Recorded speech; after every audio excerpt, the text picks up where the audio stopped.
our sponsors for the webinar, for today's webinar, and our series sponsors. That is Lambert Coffin, CMP, the Department of Economic and Community Development, and Bangor Savings Bank. We want to thank them, and we appreciate all of their support. This morning, I think we have a very timely webinar for all of you, and it's one that we had a lot of requests for. And we're especially pleased to have two terrific presenters with us this morning, again, from the firm of Lambert Coffin. Our first presenter this morning is the firm head and a good friend of mine, John Lambert. He is a trial lawyer with a focus on business employment and estate disputes. He also practices a substantial amount of employment counseling. And in that capacity, he has advised me faithfully over my many years with the Maine State Chamber of Commerce. He's practiced in Portland, in Maine since 1981, and he's been with the firm since 1986. Joining him this morning is Adriana DeVrice Vargo. She practices, she's also with the firm of Lambert Coffin. She practices on business formation, commercial transactions, real estate, and estate planning. She represents a number of businesses and service providers, as well as large companies here in Maine. And she does items for them, such as contract review, negotiating leases, buying and selling businesses and business assets. She joined the firm last year, and she manages Lambert Coffin's Bath office and splits her time between Bath and Portland. She is a graduate of the University of Maine Law School and Syracuse University. We are very pleased to have them. They are both very knowledgeable, and we are very pleased to have them presenting to us this morning. With that, I'm going to hand it off to John to begin the presentation. All right. Good morning, everyone. My name is John Lambert, as Peter mentioned. What he failed to mention is that in all those years of advice, I've actually gotten it right once or twice, which is not a bad average. Just as a heads up, this is somewhat of an awkward format for Adriana and I, in that we're really just speaking into a screen. We can't see who's out there. We're sort of taking on faith from Peter that people are actually listening to this, but it's somewhat awkward in the sense that there's no engagement visually with the audience, and I apologize for that. And if it seems awkward or stilted, that's how it works. So welcome to day 6,622 of the shutdown. Peter and I would put on shirts with collars for the first time in 7 weeks, shaved, and are here to sort of guide you through the next 6,662 days of this shutdown. The first topic that I'm going to talk about is unemployment insurance. And in terms of the format, I'm going to run through that. But I think the arrangement is going to be that if you have questions, you can, there's a chat room within this software, and feel free to pose questions by chat. If we can, we'll take them in series as they come in, if they're connected to what we're talking about. But I also want to make it clear that if at the end you do have questions that were not reached or you thought about afterwards, Adriana and I are happy to respond to you by email. If you want to pursue it that far, we'd be happy to get back to you without charge. Our contact stuff is through the website, which is on the printed materials that were offered in advance of the seminar. Hey, John, I'm sorry. I did a couple of process things I didn't do, and you've done one of them, which is letting folks know that if you have a question, there is a chat bubble that if you put your cursor on the bottom of the screen, that will pop up, and you can input your question there. John and Adriana have indicated that they will answer questions as the program progresses, but if there are some at the end, we'll loop back. You all are muted because there are so many people on this call. It would be unmanageable to have everybody off mute and inputting questions at the same time. The other thing I want you to know is we are recording this, so we will make this presentation available on the Maine State Chamber's website probably by the end of the day today or perhaps tomorrow, one or the other. And John and Adriana's contact information will be there. You should have gotten, if you registered before 10 o'clock today, a copy of their presentation materials. If you didn't get that, we can send it to you afterwards. If you want it, you can just reach out to us and let us know. So I'm sorry, John, it's all yours. No. So there is good news for the sole proprietorship, and actually it makes what we sent out yesterday factually incorrect. Yesterday I was finishing up the written materials and said, as of April 28th, the state of Maine had not yet established a plan for getting the unemployment benefits that are for the first time going to be available to the sole proprietor. They hadn't established a plan. Well, later yesterday they did. And as probably everybody in this program knows, normally a sole proprietor is not eligible for unemployment benefits. They haven't contributed to the system. They're self-employed. And the state, when it created its process to respond to the pandemic on March 17th, did not include anything for the sole proprietor, but the federal government did. But it's administered through the states, and it has taken states various lengths of time to get that program together. And yesterday, late yesterday, the Maine Department of Labor, through its Unemployment Bureau, established the program, and May 1st at 8 a.m., one who is a sole proprietor can, for the first time, start the process of logging on and beginning the process for applying for the benefits. The benefits are, minimum is, I believe, 172 a week, and the maximum is 445 through this PUA, Pandemic Unemployment Assistance Program. And then my understanding is that an additional $600 a week will also be eligible through a separate federal legislative program. So the benefit is actually could be very, very substantial. And my understanding is that it will also be retroactive to whenever you as sole proprietor, can demonstrate that your income meets whatever the guidelines they actually implement in the software that will be promulgated on Friday. So the benefit is good, and it's going to be retroactive, and which raises the issue of eligibility.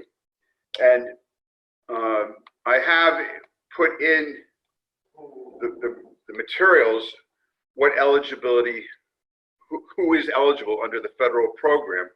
And I thought we did get a question before the program started, and to me the question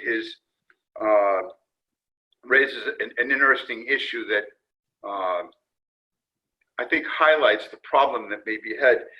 The question came from a salon. Hairdressers are allowed to go back to work on the day that unemployment finally opens for sole proprietors. That's as a result of the governor's return to work program that was also issued yesterday.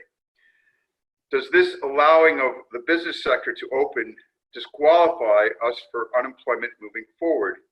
Should we still apply, and will we get paid for retro pay for the weeks we were shut down? The guidelines severely limit the number of clients we can have in the salon per day, and it may not even be worth our time to open up for the amount we will bill. So it is true. I went and checked that the salons and hairdressers, like golf courses and some others, are now going to be allowed to open as of May 1st. And if you are allowed to return to work, are you eligible? And so I went and looked back at what was what the federal standards were by their federal Department of Labor, and the benefits are generally not payable to individuals who have the ability to telework with pay or who are receiving paid sick leave. The eligible individual has to be diagnosed with COVID-19 or experiencing the symptoms or seeking a medical diagnosis. A member of the household has it. You're providing care for someone who has it. A child or person in the household can't go to school, and you have to provide child care services. You can't reach your place of employment because of a quarantine. That's off the table. The individual is unable to reach the place of employment because you've been advised by a healthcare provider to self-quarantine due to concerns about COVID, and a couple of others down there. I think the sad news is that the person who wrote with the question is, if there's not a quarantine imposed by a governmental authority, either municipality or state, which at least at the state level, it's not the case for the salons, I'm concerned that you may not, you should be able to get the retro up to May 1st. After May 1st is way less clear.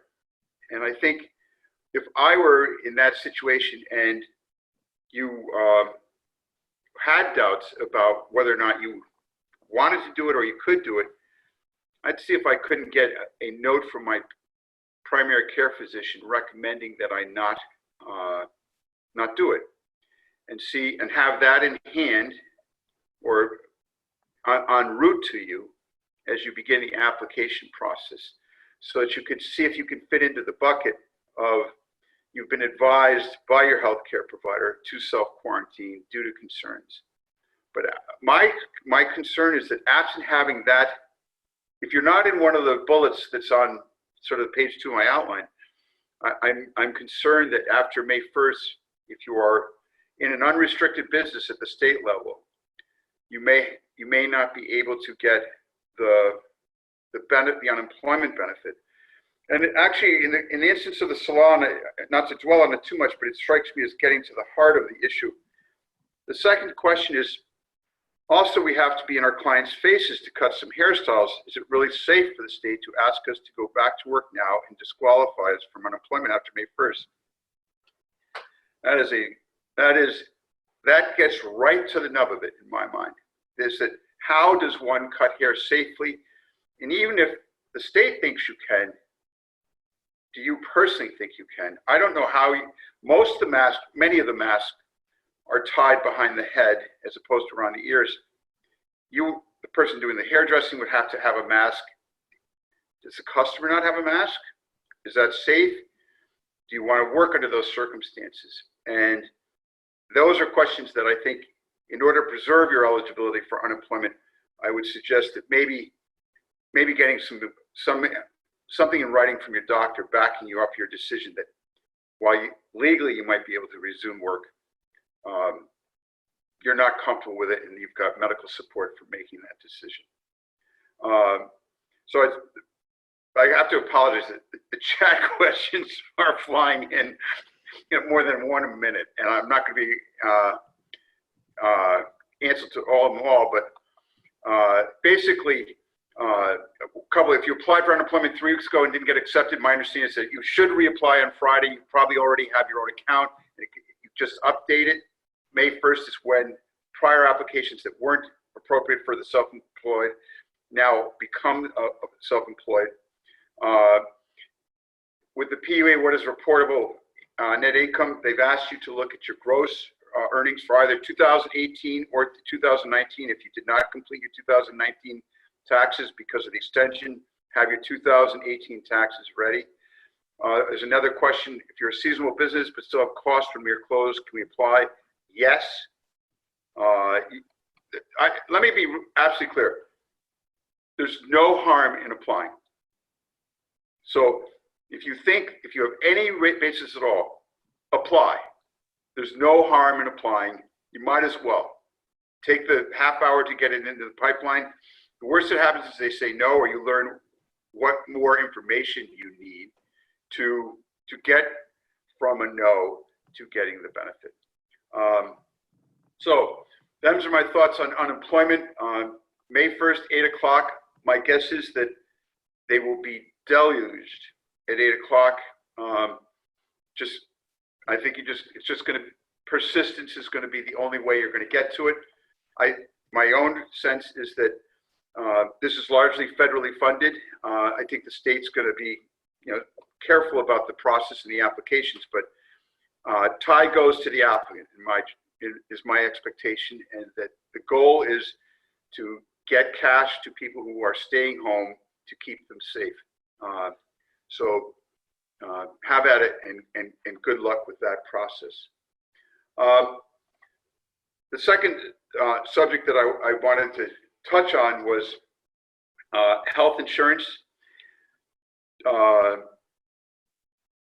Very little about either the state or the federal legislation has changed any of this.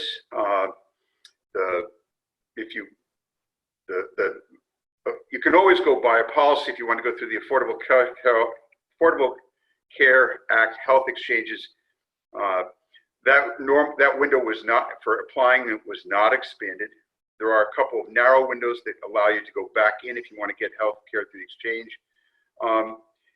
It is worth bearing in mind that if you are going in and out of network, Congress did appropriate funds to make sure that if it's COVID-related matters, the providers cannot have sort of a different price for in and out of network. If they have a problem with that, if they want an out-of-network fee, there's a separate process they can go to get that paid. But and then the third is that many insurers, and I think all, are now basically, they will pay for the COVID tests and waive the co-pays and the deductibles. The goal is to encourage people to seek out testing. Whether you're going to get it or not is a totally different matter. We're hoping that by mid-May, certainly June, the ability to get tests is substantially enhanced. But I think generally for everybody, the testing process is going to end up being free. So if you don't let cost be a reason not to seek out the test.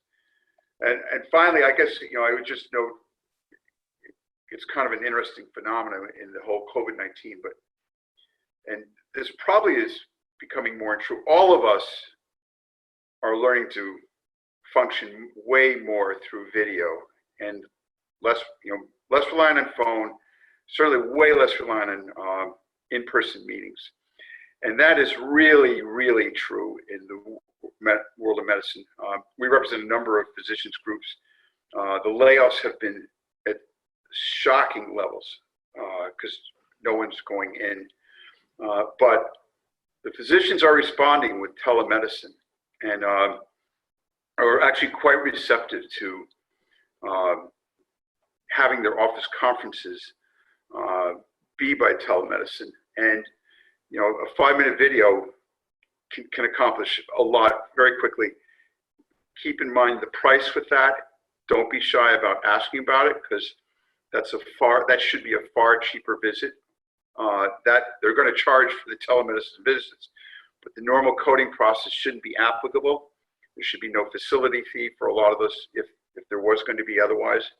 So it's kind of an interesting I think that's probably a change that's going to be enduring in my mind in the world of healthcare, and I think that's going to inure to all of our benefits, and especially for people without much time like all of us. I'm going to move to the subject of insurance, and I'm going to step back. The outline talks about business interruption insurance and then liability insurance. And in the grand world of insurance, people have heard the word property and casualty. And property is basically, like in your homeowner's policy, the property is you've bought the homeowner's insurance for property protection. If the tree falls in your house, goes through a window, tears off roof shingles, or worse, the insurance company offers protection for the damage to your property. The second part is casualty insurance. Casualty is really not for your loss, but to protect you if someone accuses you of having caused a loss, for when you are liable. Business interruption insurance is a form of property insurance, and it's basically, the concept is you have sustained the loss, not a third party. And the loss is not so much property, but by virtue of an outside event, you've lost profits, you've incurred expenses, and you're out income from your business. So the first thing is that you probably, to even begin the hunt for business interruption insurance, it's not going to be under your homeowners. You would need to have some form of commercial insurance to get it. And it's becoming very, very contested about, well, what's the criteria for getting business interruption insurance? Let's assume you can show loss because of the COVID-19. And that's going to change very, very much by policy. And there's still going to be a lot of pushback on whether or not it is in fact a direct physical loss, that you've actually had a form of property loss. But many of the carriers after the SARS, the SARS virus several years ago, started to include exclusions in their policies that they were not going to provide compensation or they weren't going to cover losses arising from bacteria and viruses or those sorts of issues that led to the disease. But that again, those are very, very specific to each policy. And I would just, if you have had that sort of loss, I think it's worth sitting down with your agent and seeing if that's going to be something that you can get help for. I think that's especially true with if anyone owns camps or runs a camp or any of the. It's terrifying how many businesses this summer, seasonal in nature, may not end up opening because for a variety of reasons, including the government may conclude that it's just safe not to do that. And I think it's worth contacting your agents now and looking at the policies and exploring whether or not a business interruption remedy is available through your policy. You may find that you may get lucky, and it may be there. The second part is, I think as time progresses and as the return to work effort probably does not pan out as well as everyone's hoping for, I would not be surprised if there's some federal legislation that steps in and starts muscling the insurance companies to be more expansive about how to read their policies and how to provide for business interruption losses. So I think that's an area that should be kept in mind. If you are losing income or you're not going to be reopening and you're expecting that you're going to have losses basically for the year or for any protracted period of time, talk to your agent, get a hold of the policy, look at it, pay attention to keep an eye out for what's going on federally. You may have it already. Put it on your agent's radar screen and keep that in mind as a possible remedy for you for dealing with the financial casualties that this pandemic is causing for so many of us.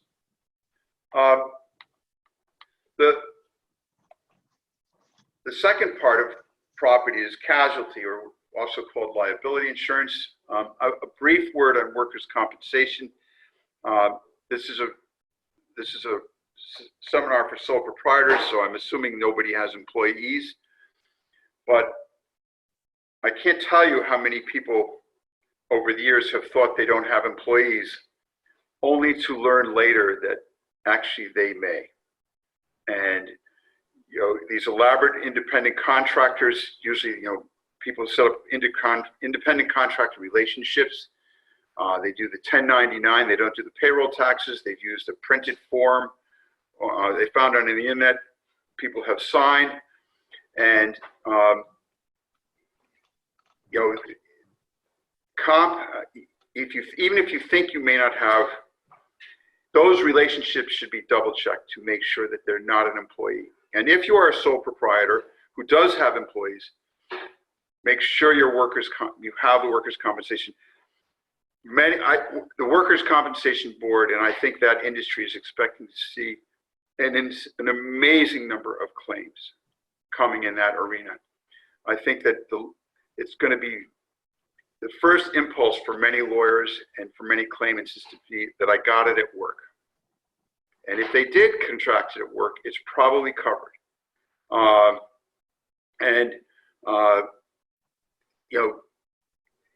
Make sure you have a comp policy. If you think you don't have employees and you only have independent contractors, I would want to review those really carefully and make sure that they're really. What happens is you don't really find out that they were employees until an administrative law judge from the Workers' Compensation Board tells you a year later, well, actually, I know you thought they were independent contractors, but I'm concluding they were employees. And there you are owing workers' comp benefits. It's an area that I think you need to be fastidious about. The risks are very high, and there's sort of unfortunately, there's no way to sort of guarantee you won't be deemed to be an employer of someone who you thought you had an independent contractor relationship with. So that workers' comp is one form of liability that's out there that you should be careful about and think about. The second is, liability. If you're running your business and you have people doing deliveries and they are not in fact employees, but they contract the COVID-19 and all medical expenses through it, they might sue you for a personal injury claim. And a homeowner's policy is not going to cover that.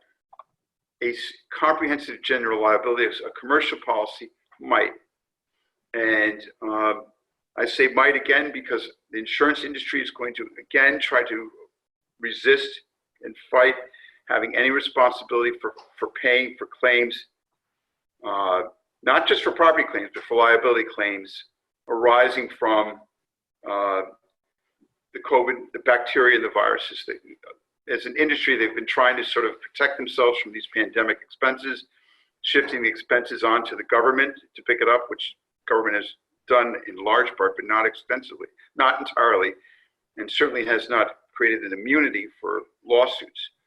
So I think that, again, it makes sense to make sure you sit down with your agent and cover these different risks.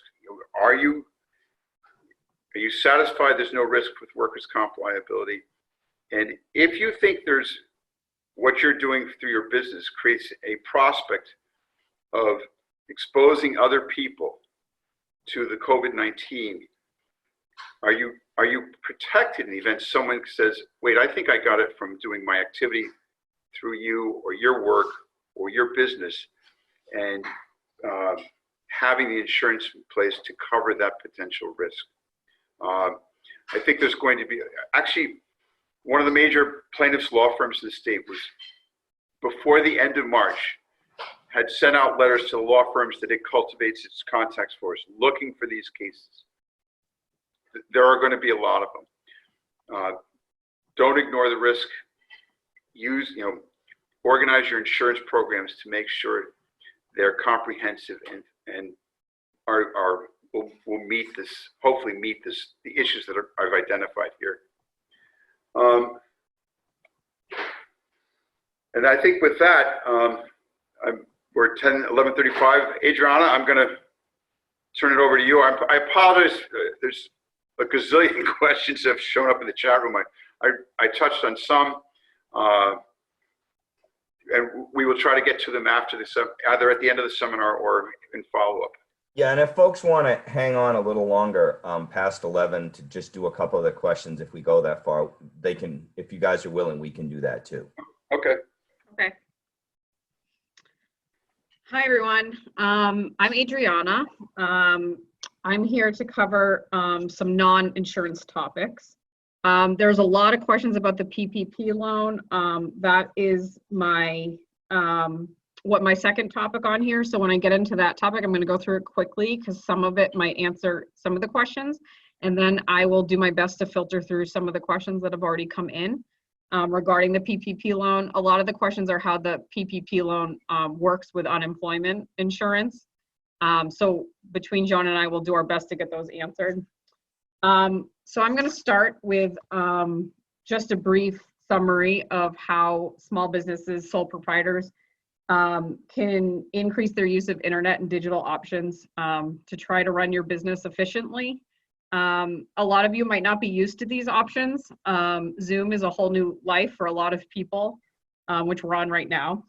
So I just want to give you a little bit of background on how these might help you navigate through this. For anybody who has Apple products, there's FaceTime that you can use, and that's free.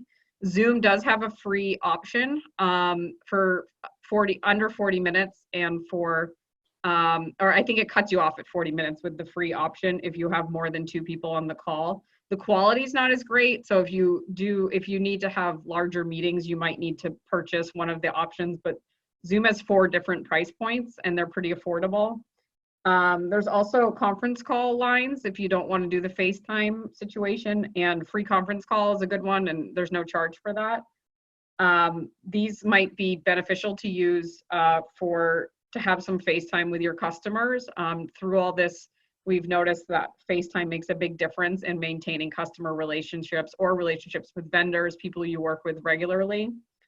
One word of caution when using these types of programs is, as with anything on the internet, you have to be mindful of security.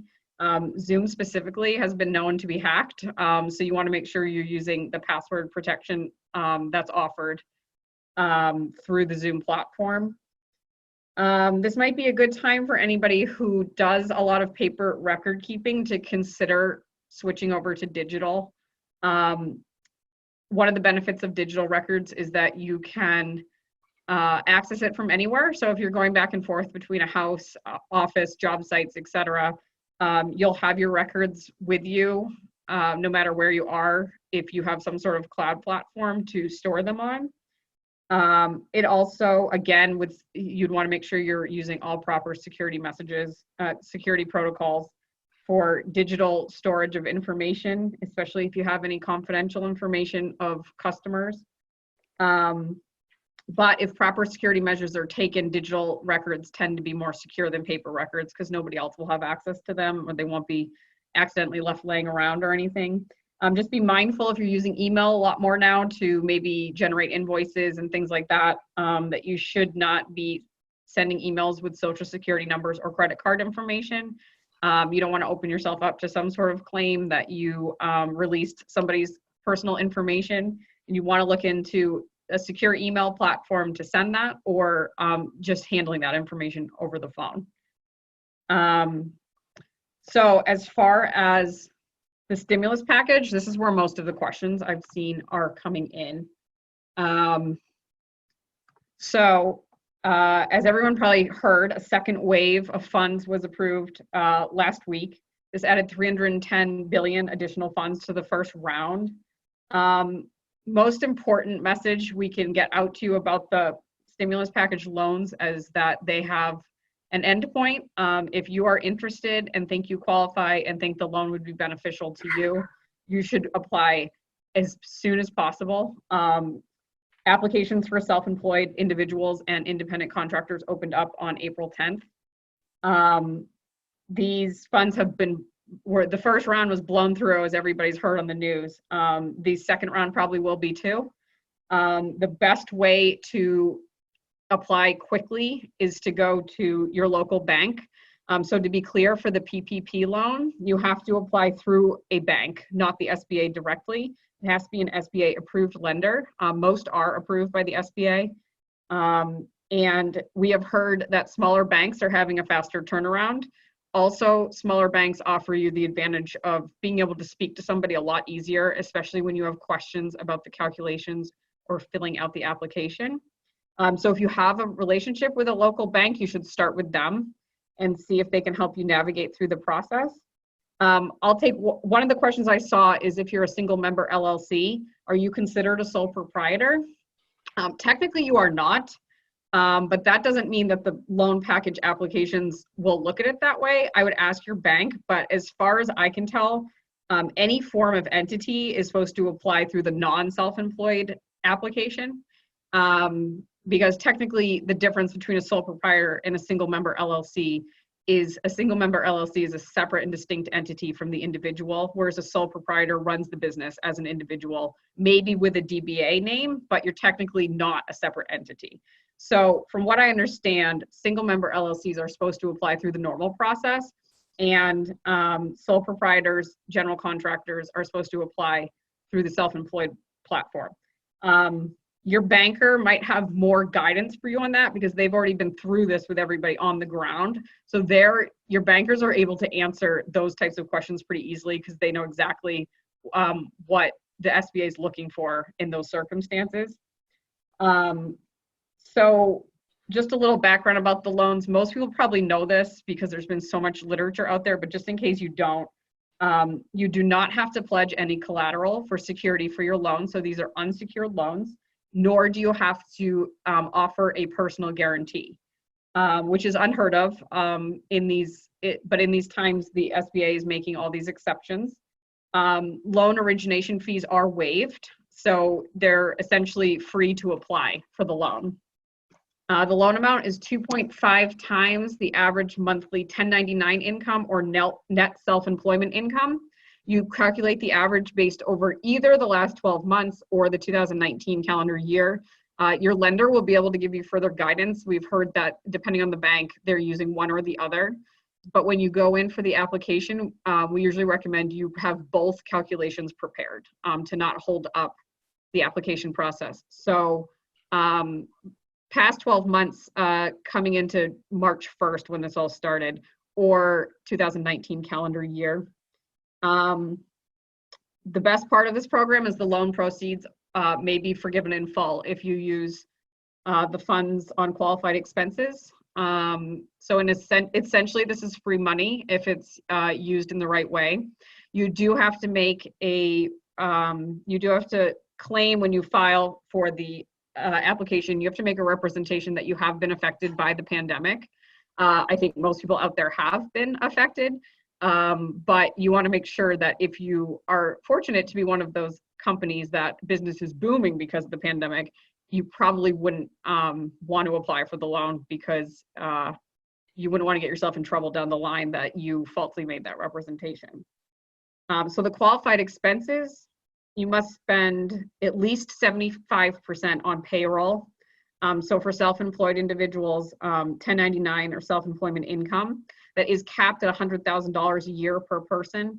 So if as a self-employed individual, you make over $100,000 a year, both your application calculation and the amount you can spend on is prorated for the 8 weeks, capped at $100,000. The remaining 25%, with a maximum of 25%, can be used on business rent, business utilities, and interest on business mortgages that existed before February 15th. It's just important to keep in mind these all have to be business expenses. So if you work out of your house or something like that, you'd have to be really careful when you figure out what you're using the 25% for. You don't have to use any of the funds for these extra expenses, but you can up to 25%, but at least 75% must be used for payroll purposes. But that being said, any proceeds that don't qualify for forgiveness, it just means you have to pay the loan back, but the repayment terms are very favorable for a commercial loan. 1% interest rate, the first payment is deferred for up to 6 months. You have 2 years to pay it back, and there's no prepayment penalties. This is important to know because if you're really hurting financially and you want to use some of the loan proceeds for a business expense that is not one of the qualified expenses you'd be paid back for, I mean, you'd be forgiven. So for example, if you have other business debt like credit cards and things like that, you can use the loan proceeds for that. It's not considered an inappropriate use, but you probably won't have that portion forgiven. But I think business owners need to make that decision. I need to get this stuff paid. And I'm okay with having to pay it back at these favorable terms. So you can still use this as a normal business loan and assume part of it won't be forgiven if you're in this situation where you have to get stuff paid off that doesn't technically qualify. there's a couple loose ends out there. There's a lot of mixed messaging about whether lease payments, for example, can cover like a copier payment or other equipment. There is not guidance on that answers that one way or the other, but I think some people are just kind of making a calculated risk. I have equipment payments to make, and I'm going to use my proceeds for it, and we'll see if it gets forgiven in the end. I've gotten a couple questions about people who own real estate, I think as passive income, and if they can use PPP loans for that. I think the general answer is you probably won't qualify for a PPP loan if you own a cottage or rental real estate, but that's not your primary job. I think that you could talk to your banker about that, but I think that's not really the goal behind the PPP loans. There is a second loan available that this second stimulus package has funded. $60 billion went to the Economic Injury Disaster Loan. That's EIDL, often referred to for short. These loans are for general economic relief. I did a little research earlier if landlords can use these loans, and it looks like you can. So this might be a better option for people who own real estate. These loans you apply directly through the SBA, and you have to make a representation that you are experiencing a temporary loss of revenue due to the pandemic. The SBA is offering an advance up to $10,000, which does not have to be repaid. It's considered a grant. So you can apply for a full loan, get an advance, and then decide not to take the full loan. If you figure out the advance is all you're going to need. But with that being said, I've heard a lot of feedback that it should be very clear it's up to $10,000. The SBA looks at your specific situation, and some people are only getting like $1,000 or $2,000 as the advance. So just something to keep in mind. Also, as a warning, if you get both the PPP and an economic injury disaster loan, your amount forgiven under the PPP will be reduced by a supplemental loan that you get. So it's something important to keep in mind. If you're going to get both, you'll probably end up having to pay part of the PPP loan back. I'm getting a lot of new questions here. I'm going to have to look at some of these at the end, but John, feel free to jump in here. I did get several questions about whether you can still apply for unemployment if you get a PPP loan. I believe that you can apply for unemployment from before your PPP loan proceeds came in, but while you have the PPP proceeds, so for an 8-week period, you're considered to be getting paid through that. So I don't think you'd qualify for unemployment then. I think you'd have to wait for that to run out, see what your business is doing at that point, and if it's picking up again, and decide after that if you can apply for unemployment after the fact. John, do you have anything to add to that? I would just note that, and responding to a couple of questions I saw after I shut up, it's 39 weeks of benefits through the end of the year. So it's basically was designed for the last 3 quarters of 2020. And you can be, and you get the state part plus the $600. So, if you're in and out of income or you're seasonal, you're still going to have access for it for, assuming you meet the eligibility requirements that I identified earlier. You get it retroactive, and it goes late as through the end of the calendar year. It also is available if you have part-time work or partial earnings. And actually, so I saw one question: should I do PPP or the unemployment PUA? Sorry for the acronyms. But my mind is that, remember that with the PPP process, you're also getting money for 25% of that is not for payroll, not for income replacement, but for expenses. And I think you probably need to weigh that versus what your unemployment benefit would get. And I go back to apply for the unemployment and see what it looks like and what they're talking about giving you, and then do the PPP analysis. For some people. The $600 added by the feds may drive you towards the getting the unemployment. On the other hand, for others, the attraction of getting the reimbursement for the 25% for overhead, lease payments, copiers, expenses, that may drive you for at least for that 8-week period to seek the PPP money. And then the third thing, Adrian, that occurred to me is that the payroll salary piece is capped at, regardless of how much money you make, you only count up the first 100,000 for each employee. And I don't know the answer to, if someone was making more than $100,000, could you then layer the unemployment on top of the PPP? I don't know the answer to that. I don't know if the PPP in that situation would be considered as sort of a part-time earning or partial earning, and that you could double dip both. I don't know the answer to that. That opportunity had not occurred to me before this seminar. And John, well, it's important to note that the $600 addendum to to the state benefits in the 39 weeks is slated to expire at the end of July. There was a question about that, and will it be continued? And I don't think we can answer that question because that was a decision made in Congress.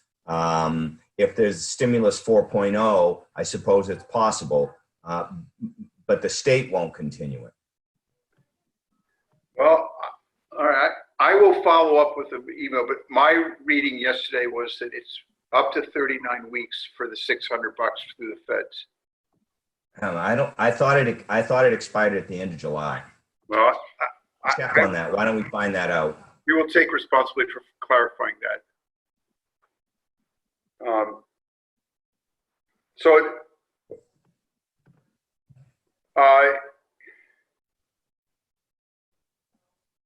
The next one, Adrian, did you have more you wanted to cover? Yeah, I'll keep going through the rest of my outline, but I think we're getting a lot of different versions of the question of how the PPP and unemployment work together. Some of these answers we're just not going to have, but we can look into this further, like John just said, and with the timelines and everything. But as a general sense, if you've gotten a PPP loan, to the extent that's going to cover the majority of your pay, I think you wouldn't be able to apply for unemployment during that, unless it's something John brought up of if you make over 100,000, can you apply for the difference for unemployment there? We don't have the answer to that, but it's something we can look into. But if you have the PPP loan and you've been approved for it, I think you've got to weigh that, you've got to let that run its course before you look into unemployment when that runs out, when those 8 weeks have passed. Or Adrian, you could apply for the retroactive before your PPP starts. Yes, that too. You can apply for the retroactive from before you got your loan, absolutely, because you weren't getting paid then. So, or based on what you were getting paid then, you can apply for unemployment retroactively for sure. So I'm also getting messages that the SBA has a message up on their website that they're unable to accept new applications for that emergency loan. Supposedly that's been up for a while and was supposed to be rectified by the new this secondary $60 billion, unless it's already been run through already, which I suppose is possible. Things are happening very quickly and the guidance is not keeping up with it. So if the disaster loans have already run out, SBA does have other loans out there. SBA is probably your first place to look at other loan opportunities for small business. They might have availability for ones that aren't necessarily pandemic related, but they might have other options for people to look into. Just a quick note on managing receivables that are coming in. I think just as a fact of the matter here, customers are probably going to be slower to pay. If you have contracts with your customers, there's very likely going to be some breaches happening, maybe on both sides, your side as the provider and your customer side as far as payment obligations. One thing to look at in your contract is if it has a force majeure clause. This covers things like acts of God, and oftentimes there is specific mention in a force majeure clause about government mandated actions that prevent you from being able to act, either side from being able to act on their obligations, or your contract may only may just protect you as the employer. So in other words, the best thing we can advise at this point is you just work with your customers to set up a payment plan and to set up realistic deadlines for you to finish the work that you've been contracted for. The best anybody can do in these circumstances, especially if you're in a business that's been shut down and you have no choice. I think if you work with your customers on a payment plan, it's going to be the best case scenario for both sides. They're going to be appreciative that you did that, and you'll be more likely to get paid if you're being as flexible as you can. There's also incentives you could offer customers, perhaps if they pay on time or early, a 10% discount, things like that, that might get some payments in the door for you. A lot of specific questions are coming up with the PPP loans. A lot of these matters, your CPA is going to be very well suited to help you with. If you have a CPA that you work with, they have been very active, CPAs across the country, in assisting with the loan calculations for companies and self-employed individuals. Also, many CPA firms are offering a spreadsheet for anybody who's received the PPP funds to track how they're being spent, so that when you go to apply for forgiveness, you have everything categorized. There's also been a lot of recommendations that you keep the proceeds in a separate bank account from your normal operating account, so that you can follow how they're all being spent. Something to talk to your banker about if you apply.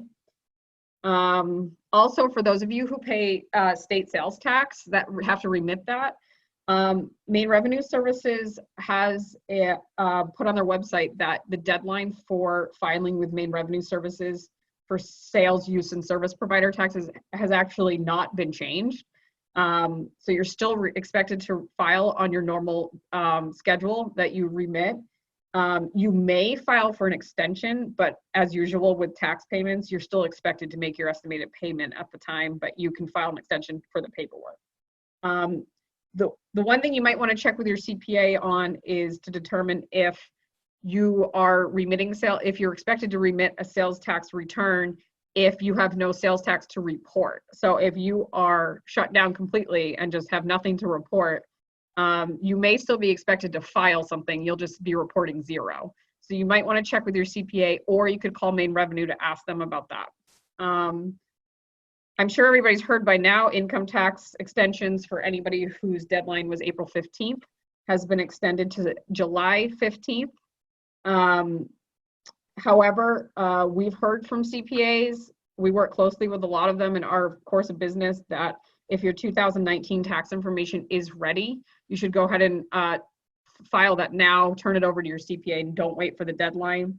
Also, some of the applications for the payroll protection programs, it may be easier to get those loans if you filed your 2019 taxes, if it shows in your Schedule C, if you're a self-employed individual. All that data will be there for you. So another incentive to just get it done. Also, for those of you who make estimated payments, a lot of you probably do. The quarter one payment deadline was also extended from April 15th to July 15th federally. Maine did follow suit on that, but if you pay estimated taxes in any other states, not all states did follow suit on that. So you'd want to check with your CPA on that too.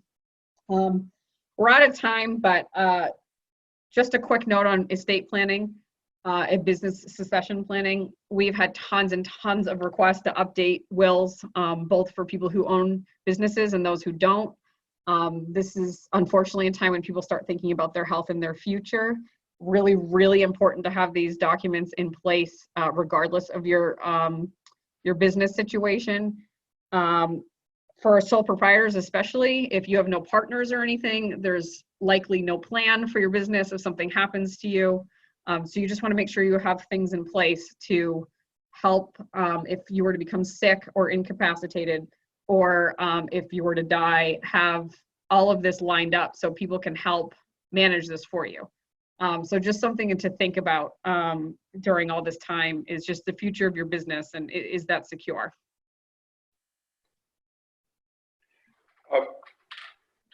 John, Adriana, do you want to answer a couple of questions? Do you have time to do that before? Yeah.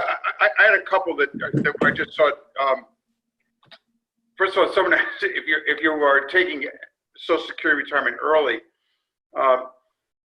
can you apply?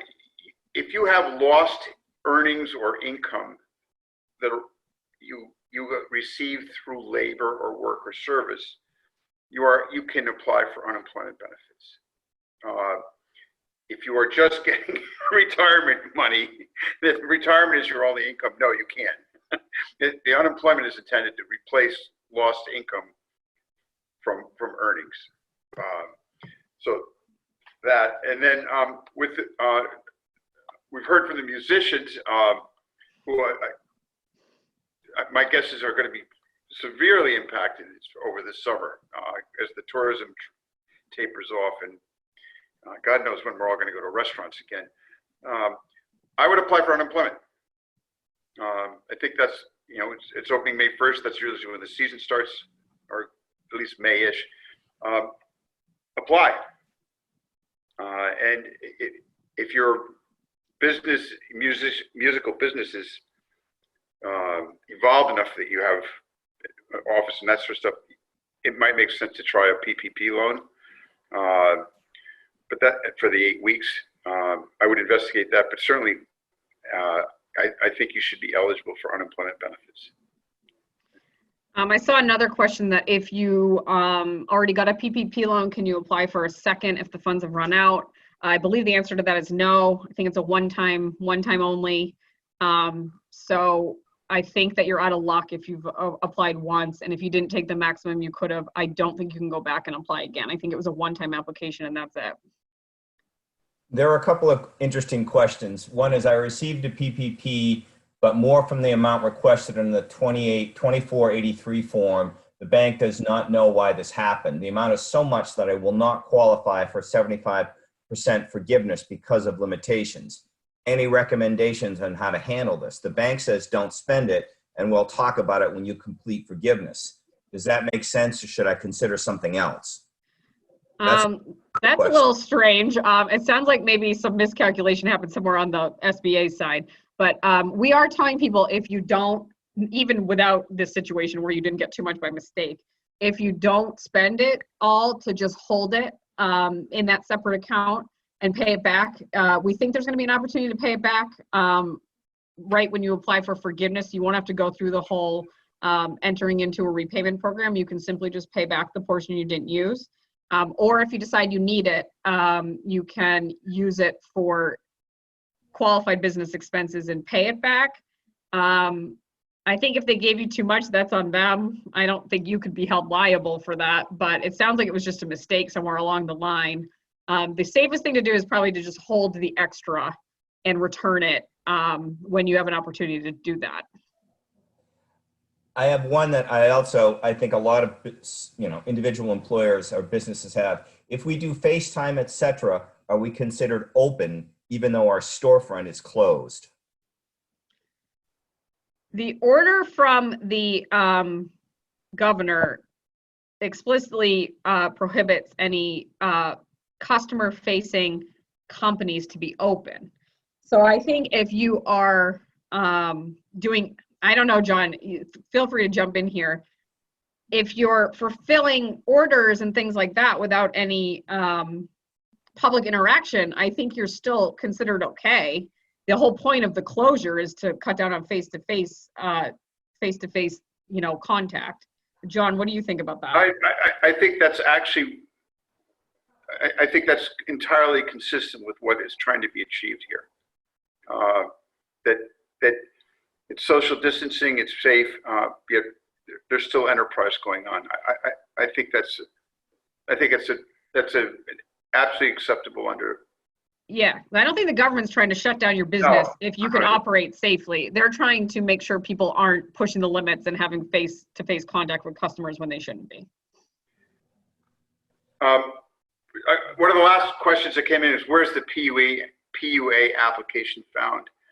And at the top of the printed materials were two links to the unemployment in Maine, and either will get you to the PUA application process. So just hit one of those links on the printed materials that were circulated earlier, and that will get you to the beginning of the application process. And I think, I'm watching stuff come through and people are having different experiences. And I think what needs to be remembered in all of this is an incredibly novel situation. The rules are being made up as we go along. And people are getting overpaid, a lot of uncertainty. My best advice is, when in doubt, apply for the PUA. Investigate the PPP. No one knows for sure, and it's an evolving situation.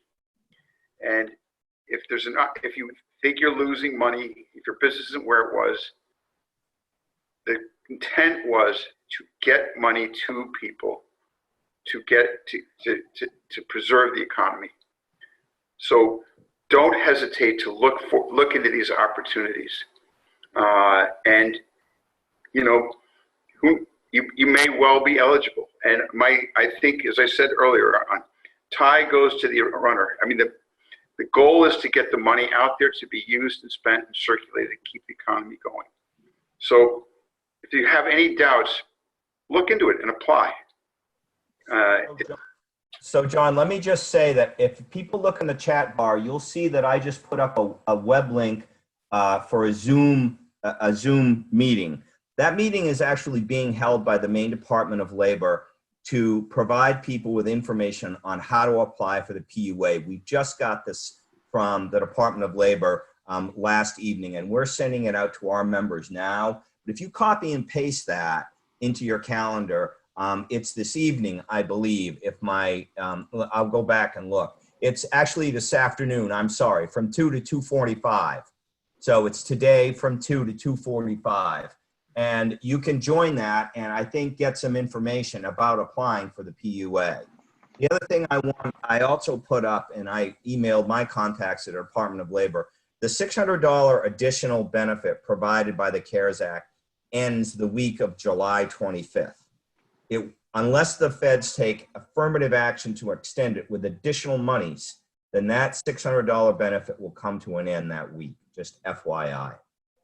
Which, just so it's good, is different from what the Federal Department of Labor has on its website. Shocking. To underscore, like, the rules are being made up as we go along. I think we've sort of run out of time. We're 10 minutes past our scheduled departure date, or departure time. I want to really thank John Lambert and Adriana with Lambert and Coffin for doing this webinar for us this morning. I think it's been very helpful. I want to reiterate that this has been recorded, and it will be on our website along with their presentation, their materials that you saw here.